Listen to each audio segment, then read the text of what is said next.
Żydzi z Polski i z innych krajów obecni na tej audiencji pragną złożyć Waszej świątobliwości najserdeczniejsze wyrazy czci i oddania oraz zapewnić o swojej gorącej modlitwie we wszystkich intencjach związanych z apostolską posługą na centrum dobra. Na zakończenie audiencji zaśpiewamy wspólnie modlitwę Ojcze Nasz po łacinie.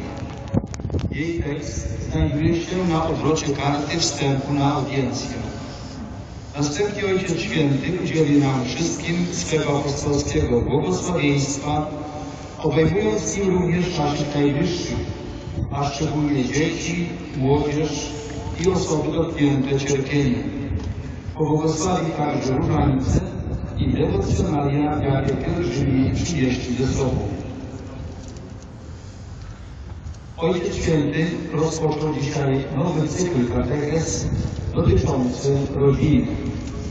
Nawiązując do niedawno zakończonego synodu, który obradował pod hasłem wyzwania duszpasterskie dla rodziny w kontekście nowej ewangelizacji, przypomniał jego charakter i przebieg.